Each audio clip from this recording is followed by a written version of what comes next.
Hey guys, it's Fancy, and you're watching The Good Wives, and this is the final part of allegedly the series that is covering the devoted servant. Now, there will be allegedly all the other pieces, but this is the first segment that we did, and it was all the devoted servant.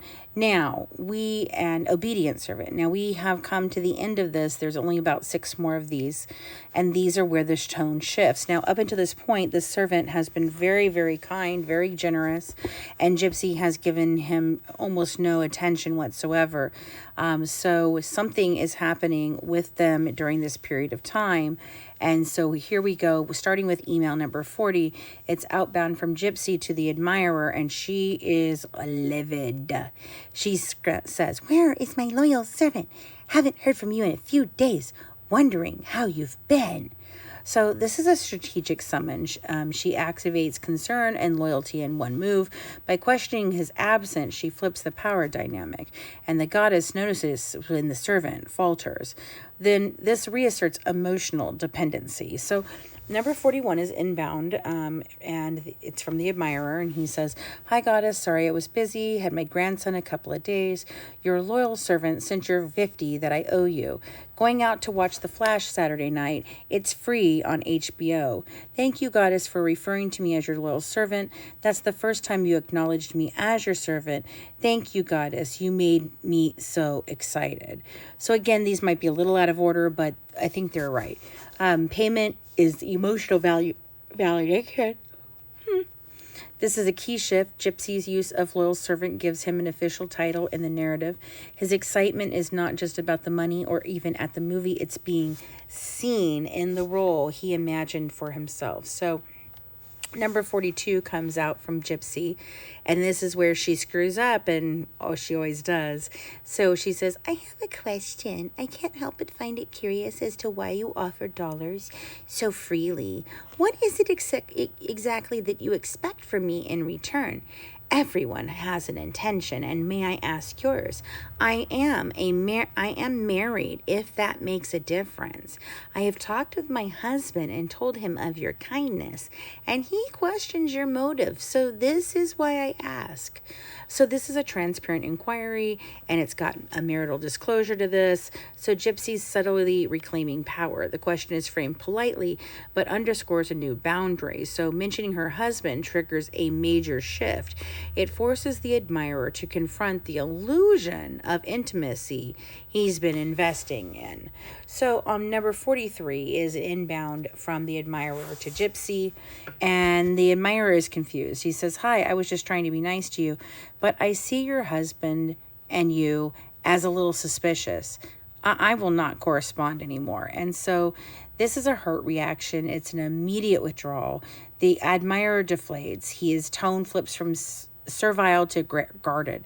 The idealized family fantasy has collapsed under the weight of reality rather than clarifying or negotiating, so he exits abruptly, preserving dignity through rejection before she can reject him.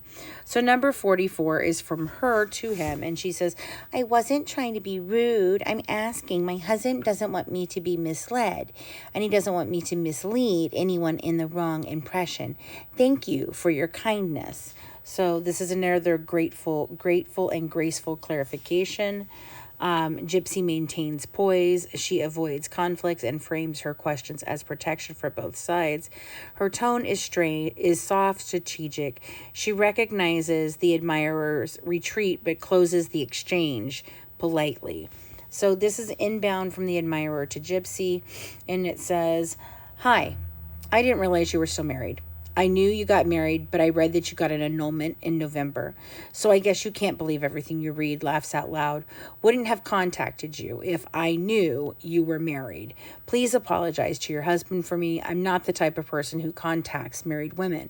That's disrespectful to you and your husband. I'm sorry, Gypsy. I won't write anymore. I'm sorry. Thanks." So this is the final goodbye, and this is a reframing exit. This last email is his attempt to gain moral footing. He presents himself as respectful and misinformed, a victim of public misinformation. His repeated apologies reflect not guilt for his earlier devotion, but for breaking his own perceived code. And then she just closes it out by sending back, okay, I understand. Thank you. And so this is the final acknowledgement. Simple and restrained, the message serves as a quiet closing to the thread. There's no attempt to draw him back in, only a respectful end to an interaction that has long operated on fantasy and uneven expectation. Gypsy's let go without emotion, maintaining composure and control of the very yard. And yes, then they put a sign in the yard and all of that, yes. And to the very end. What the fuck did I just say? And control to the very end. So this was a very interesting statement here. These were a lot of interesting things. It really shows that she is practiced in this kind of thing.